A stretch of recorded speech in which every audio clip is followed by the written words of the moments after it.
Bonjour à tous, alors aujourd'hui on se retrouve donc pour une vidéo sur l'explication expérimentale du cours sur le pH. Je vais vous expliquer différentes choses. Dans un premier temps, il faut savoir que le pH c'est une valeur sans unité qui nous permettra de connaître le caractère acide, basique ou neutre d'une solution. Et c'est ce qu'on va regarder aujourd'hui. Il faut savoir que le pH, pour trouver cette valeur, vous avez deux solutions. Dans un premier temps, vous avez la solution du papier pH, d'accord? Vous voyez que vous avez un nuancier de couleur.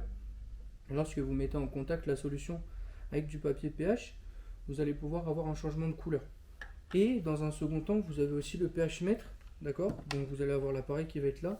On va vous afficher une mesure et on va avoir la sonde qu'on va tremper dans la solution dont on souhaite connaître le pH. Donc je vais vous faire l'exemple tout d'abord avec le papier pH. Donc je vous ai choisi 5 solutions. Donc on va essayer déjà avec la première. Le but, donc c'est très simple avec le papier pH, c'est pas de gâcher. Donc dans un premier temps, on va déchirer un petit bout de papier pH, on met ça dans une coupelle. On va utiliser un agitateur, on va agiter. Donc on attend d'avoir une petite goutte sur l'agitateur et on va le mettre en contact avec le papier pH. On va pouvoir remarquer une coloration du papier pH, d'accord? Et donc grâce à cette coloration là du papier pH, on va essayer de trouver la couleur la plus ressemblante à la couleur obtenue. Voilà. Donc là, on est sur une valeur grâce au nuancier qui est à peu près de 1. Donc on peut en juger que cette solution est acide. On va essayer. Là, je vous ai donné une solution du quotidien. Tout simplement, c'est du coca.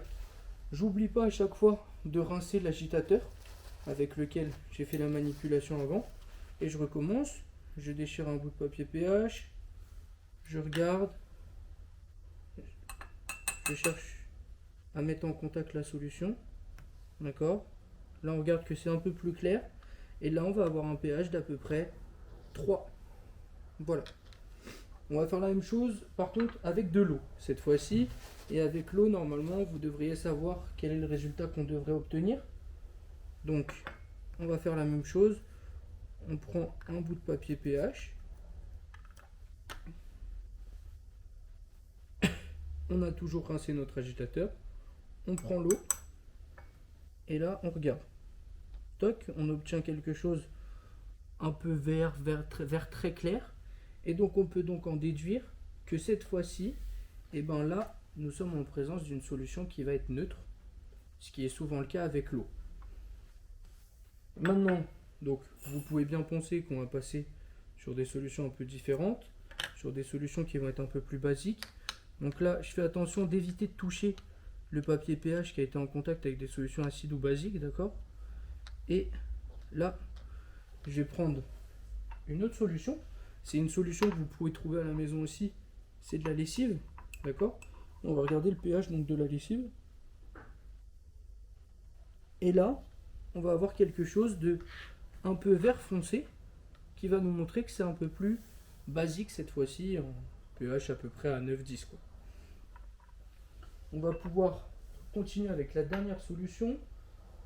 Donc, on n'oublie pas à chaque fois de rincer notre agitateur. Et cette fois-ci, d'accord, on va voir l'extrême. Donc, en tout premier, on avait fait la solution qui était très acide. Et là, on va voir la solution qui est très basique, qui va être presque violette, violette très foncée. Et donc là, on voit que c'est une solution basique.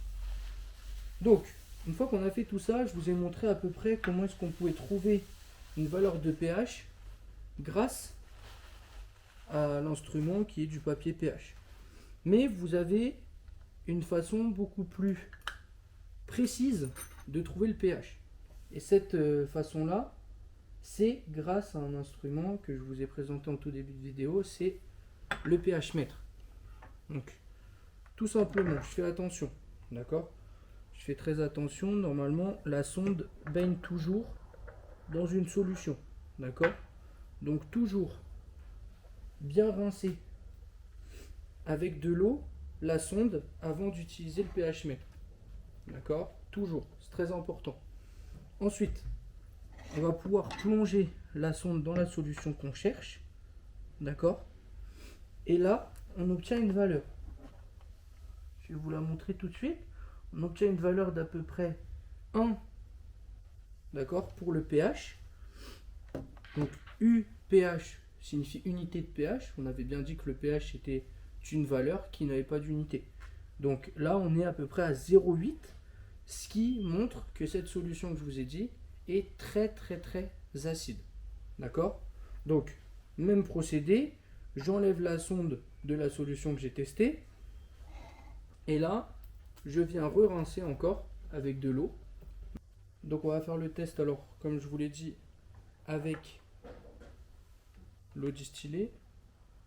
Et donc l'eau distillée, on va regarder à peu près son pH. On a un pH d'à peu près 8, 8,5. Bon, on peut dire que c'est neutre de toute façon.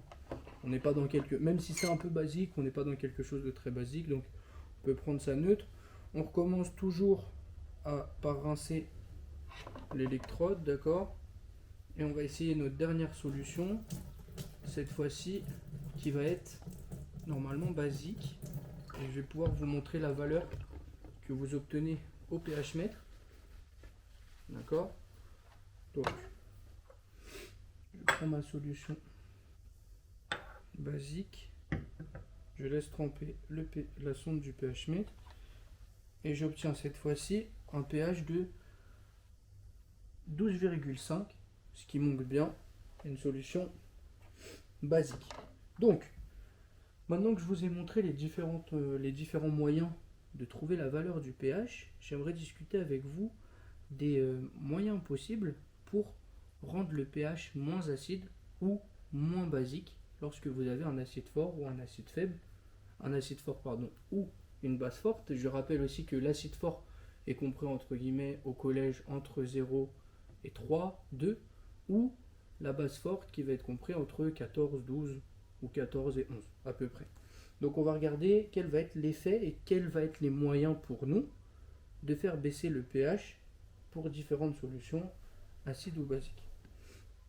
Donc je vais mettre de côté la solution acide et basique, d'accord?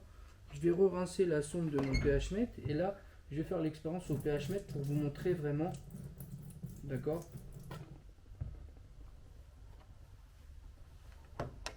comment faire pour obtenir une solution qui va être moins acide. Donc là, je suis dans une solution qui est acide, on l'a regardé tout à l'heure, on avait un pH d'à peu près 0,8.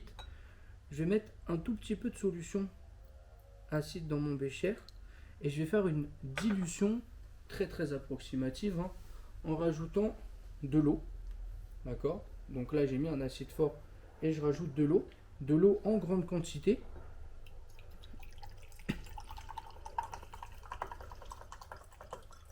Voilà. Et là, je vais pouvoir regarder de nouveau mon pH et voir si c'est toujours un pH à 0,8 ou s'il a augmenté, donc qu'il est devenu moins acide. Je vais agiter juste un peu pour vous montrer. Je vais re-rincer encore ma sonde. D'accord. Et maintenant, je vais tremper la sonde de mon pH mètre dans la solution. Et je vous montre bien que nous avons une solution qui est moins acide. Donc un pH qui a augmenté, qui est passé de 0,8 à environ 2,2. On peut faire exactement la même chose avec la solution basique. Je vais vous le montrer tout de suite. D'abord, je rince toujours la sonde du pH mètre.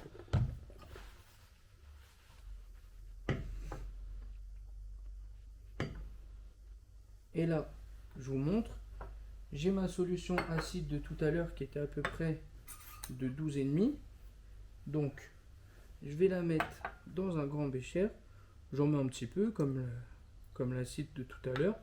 Et là, je vais remplir d'eau distillée.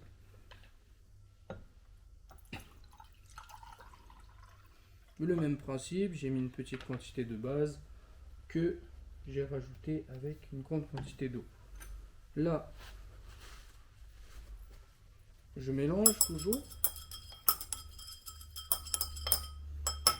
Et là, normalement, on attendrait à ce que la base soit moins forte, donc on a une solution moins basique.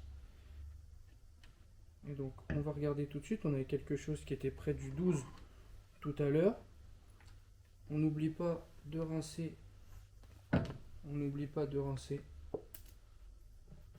la sonde à pH. Toc. Et là, on va le remettre. Et on a quelque chose qui a diminué un peu, très légèrement, mais un peu. Donc on est à peu près passé à 12 de pH. Voilà, donc on a vu durant cette vidéo comment mesurer les valeurs d'un pH de différentes façons grâce à un papier pH ou grâce au pH-mètre. Et on a vu aussi que diluer un acide fort le rendait moins acide et diluer une base forte la rendait moins basique. Voilà, merci beaucoup de m'avoir écouté. Vous pouvez poser vos questions dans les commentaires.